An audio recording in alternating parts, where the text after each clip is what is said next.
जय शंकर. श्री स्वामी समर्थ. आनंद स्वामींच्या आश्रमातील अनुभव.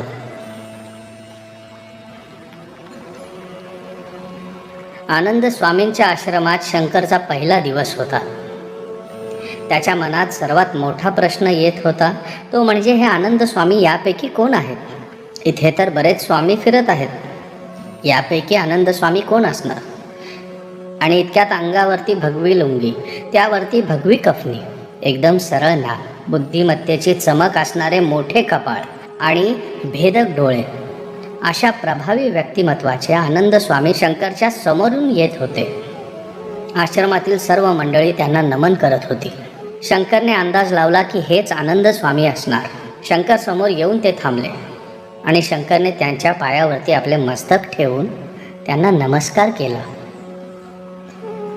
आपल्या खणखणीत भारदस्त आवाजात ते बोलले, शंकर ना तू? तुझे शिवनाथ बाबा बोलले मला तुझ्याबद्दल. तू येत जा इथे. तू नवीन आहेस इथे, तोपर्यंत तुझा अभ्यास हा जनार्दन घेईल, पण अभ्यास मात्र तू एकदम झटून केला पाहिजेस. यावरती शंकर बोलला, करीन स्वामी. मग मी उद्यापासून येऊ? आनंद स्वामी आपल्या स्पष्ट उच्चारात म्हणाले, सुभाष्ये शीघ्रम. उद्या कशाला, आजपासूनच सुरू कर. पण एक गोष्ट लक्षात ठेव, मी तुझ्या शिवनाथ बाबांसारख्या सौम्य स्वभावाचा अजिबात नाही. माझी शिस्त एकदम कडक आहे. प्रत्येक गोष्ट वेळेवरतीच झाली पाहिजे. चुकीला क्षमा नाही. शिक्षा भोगावी लागेल त्याची. शंकर त्यांना हात जोडून म्हणाला, मी आपल्या शिस्तीत वागेन, मनापासून अभ्यास करेन आणि आपल्या शब्दाबाहेर मुळीच जाणार नाही. स्वामींनी स्मित हास्य करून शंकरला आशीर्वाद दिला आणि ते पुढे गेले. स्वामींसोबतचा जनार्दन मात्र तिथेच थांबला. नंतर तो शंकरला त्याच्या अभ्यासासाठी घेऊन गेला. जनार्दनने शंकरचा भगवद्गीतेचा अभ्यास सुरू केला. अभ्यास एकदम सुरळीत चालू होता. शंकरलाही जे काही शिकवले गेले होते ते सगळे लक्षात राहत होते. पण एक गोष्ट होती, त्याला या बाबतीत इतका रस नव्हता. पहिला दिवस संपला आणि शंकर आपल्या राहायच्या ठिकाणी परतला. तो एकांतात विचार करू लागला, आपल्याला अभ्यासात काहीतरी कमी पडत आहे. पण काय कमी पडत आहे ते त्याला अजिबात समजत नव्हते. त्याला कायम एकच प्रश्न असायचा, ज्ञान नुसते डोक्यात ठेवून, श्लोक नुसते पाठ करून काय उपयोग आहे. या ज्ञानाचे व्यवस्थित उपयोग तरी झाले पाहिजे.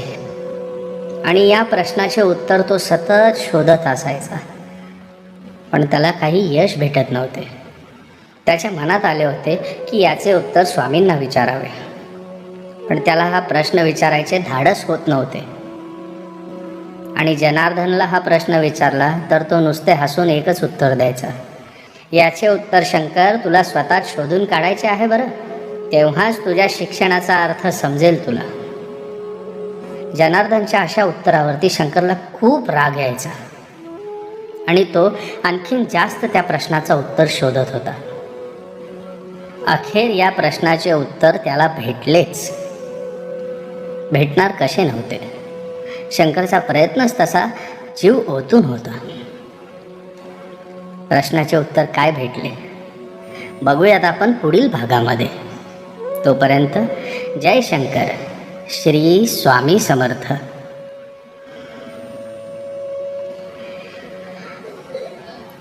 संतवर्य योगीराज सद्गुरु राजाधिराज श्री शंकर महाराज की जय.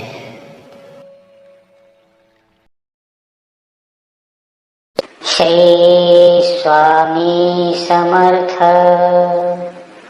श्री स्वामी समर्थ.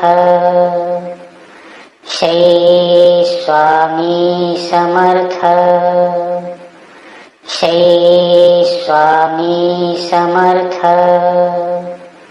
श्री स्वामी समर्थ. श्री स्वामी समर्थ. श्री स्वामी समर्थ. श्री स्वामी समर्थ. श्री स्वामी समर्थ.